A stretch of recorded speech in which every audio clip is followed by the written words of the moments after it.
Inisip-isip ko sa aking sarili, paano ba yan? Ito yung mga magulang ko. Ito nagpalaki sa akin. Naging kasangkapan ito sa pagbuhay sa akin.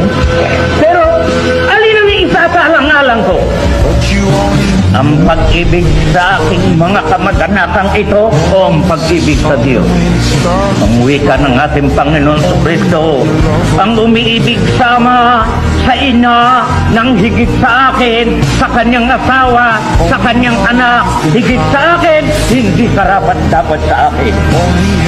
Sinabi ko, Diyos ko, gusto kong maging karapat dapat ko ako sa iyo.